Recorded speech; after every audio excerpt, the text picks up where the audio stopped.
Igbo mmadụ ege ntị, anyị ekenekwa unu ọzọ n'ụbọchị uhuruchi nke taa. Anyị sị ka ọ mara na anyị mma na eke, ka ọ makwara anyị mma na afọ, ka ọ masịkwara anyị mma na nkwọ, and ka ọ masịkwara anyị mma na orie.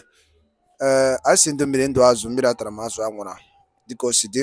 Anyị agbapụ na ya ọsọ igosi na ya bụ ife anyị ji maka ya wee bịa n'iru akwụkwọ n'ụbọchị nke taa. Unu na-anya, unu na-afụ n'iru akwụkwọ bụ Donald Trump.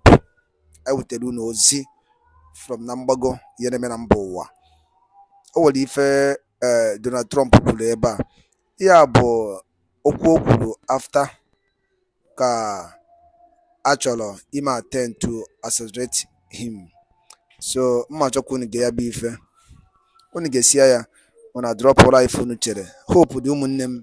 Trump rigoro na hope dị n'ebe ụmụ Chineke nọ, n'ebe nwere onwe nke ndị Igbo nọ. Hope dị. Onye mere a ji agba mbọ, ndị iro ji agba mbọ ka emenina ya, ka e gbuo ya, mana Chukwuka abịa mekwa ha. Ị ga-esi ya bụ ife drọpụra ife iche n'iru akwụkwọ n'ụdị nke gị. All right, over to you. Let me begin this evening by expressing my gratitude to the American people for your outpouring of love and support following the assassination attempt at my rally on Saturday.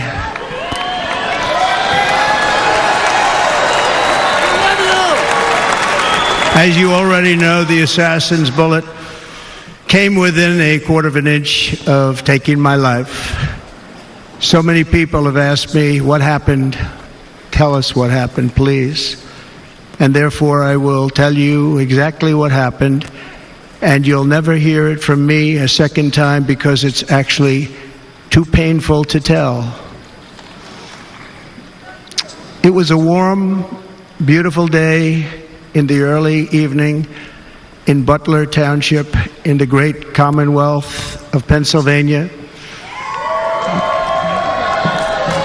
Music was loudly playing, and the campaign was doing really well. I went to the stage, and the crowd was cheering wildly. Everybody was happy. I began speaking very strongly, powerfully, and happily, because I was discussing the great job my administration did on immigration at the southern border. We were very proud of it.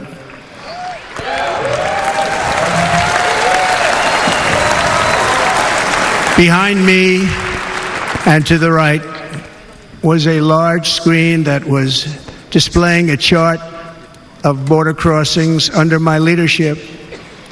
The numbers were absolutely amazing.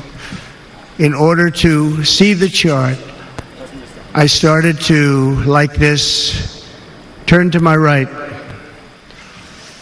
and was ready to begin a little bit further turn, which I'm very lucky I didn't do, when I heard a loud whizzing sound and felt something hit me really, really hard on my right ear.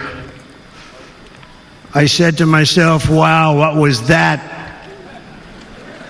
It can only be a bullet. And moved my right hand to my ear, brought it down. My hand was covered with blood, just absolutely blood all over the place. I immediately knew it was very serious, that we were under attack, and in one movement proceeded to drop to the ground. Bullets were continuing to fly as very brave Secret Service agents rushed to the stage, and they really did, they rushed to the stage.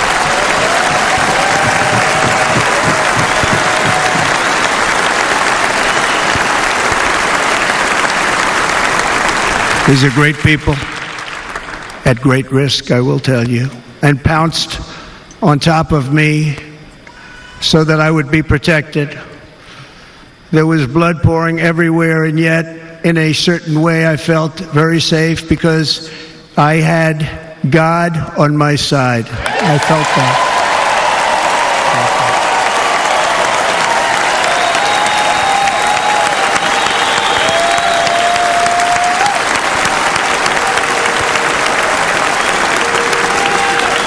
The amazing thing is that prior to the shot, if I had not moved my head at that very last instant, the assassin's bullet would have perfectly hit its mark, and I would not be here tonight. We would not be together.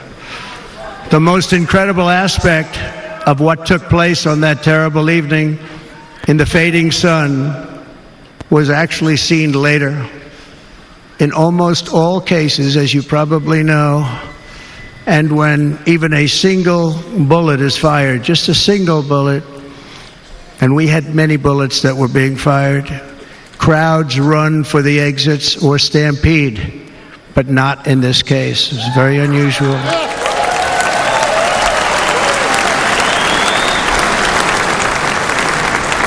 This massive crowd of tens of thousands of people stood by and didn't move an inch. In fact, many of them bravely but automatically stood up looking for where the sniper would be. They knew immediately it was a sniper, and then began pointing at him. You can see that if you look at the group behind me. That was just a small group compared to what was in front. Nobody ran, and by not stampeding, many lives were saved. But that isn't the reason that they didn't move. The reason is that they knew I was in very serious trouble. They saw it. They saw me go down.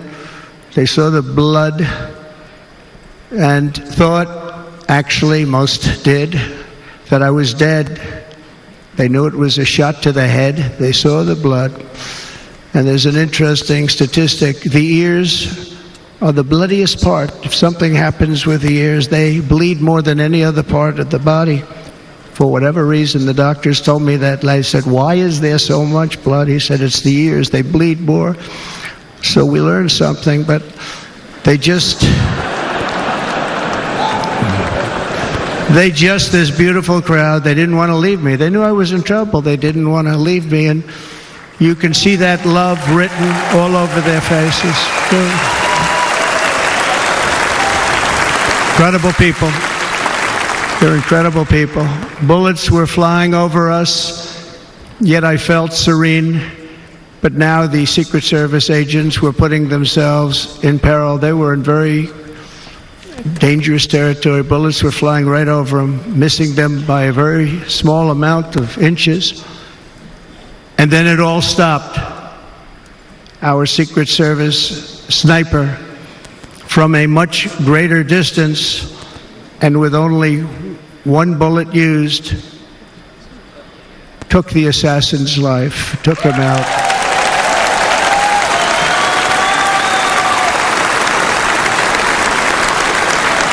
I'm not supposed to be here tonight. Not supposed to be here. Yes, you are. Yes, you are. Yeah.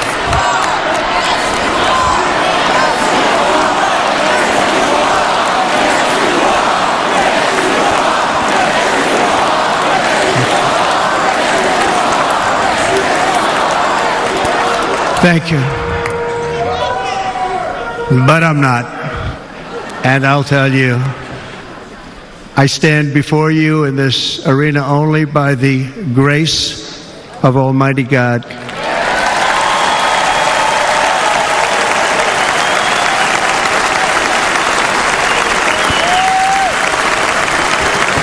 In watching the reports over the last few days, many people say it was a providential moment. Probably was. When I rose surrounded by Secret Service, the crowd was confused because they thought I was dead, and there was great, great sorrow. I could see that on their faces as I looked out. They didn't know I was looking out. They thought it was over. But I could see it, and I wanted to do something to let them know I was okay. I raised my right arm, looked at the thousands and thousands of people that were breathlessly waiting, and started shouting, "Fight, fight, fight."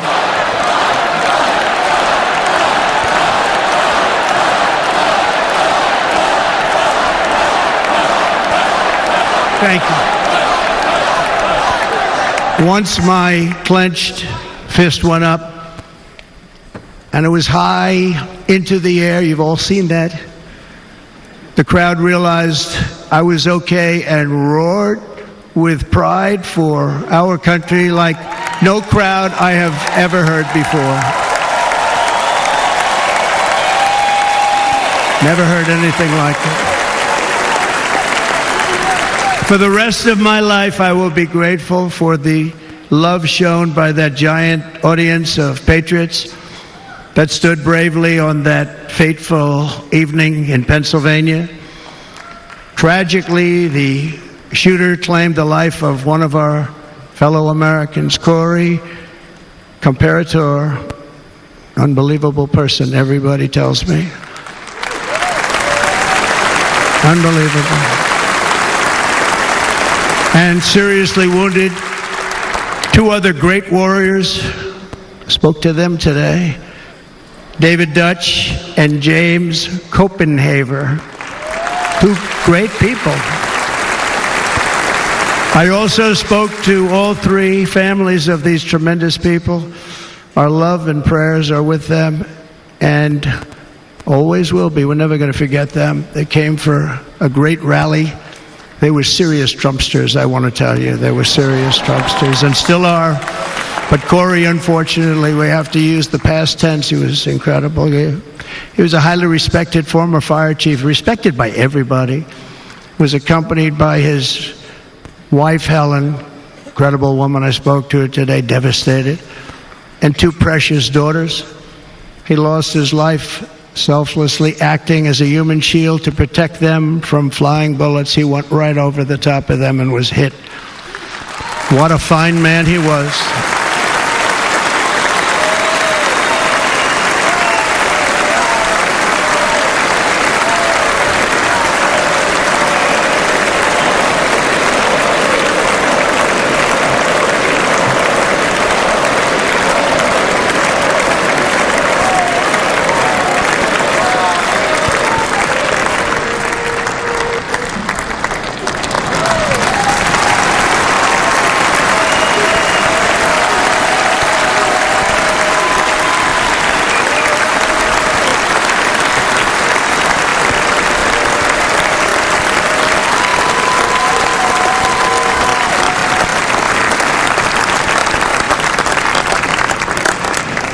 I want to thank the fire department and the family for sending his helmet, his outfit, and it was just something, and they're going to do something very special when they get it. But we did something which cannot match what happened, not even close. But I am very proud to say that over the past few days, we've raised $6.3 million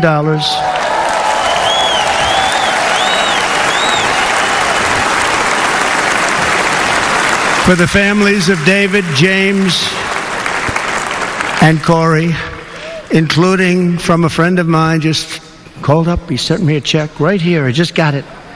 $1 million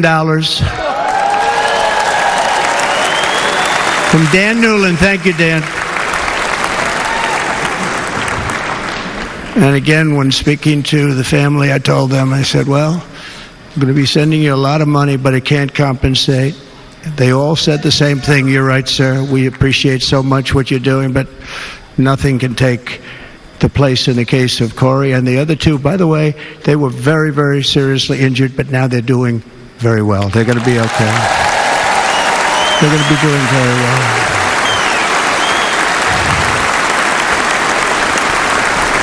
They're warriors. So now I ask that we observe a moment of silence in honor of our friend Corey.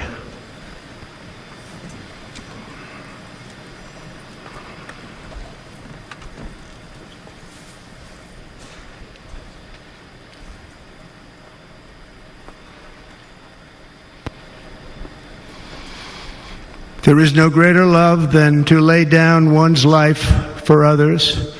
This is the spirit that forged America in her darkest hours, and this is the love that will lead America back to the summit of human achievement and greatness. This is what we need.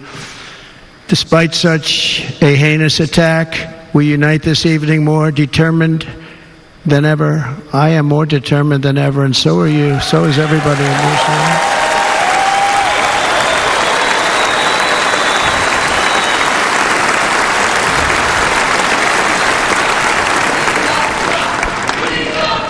Thank you. Thank you very much.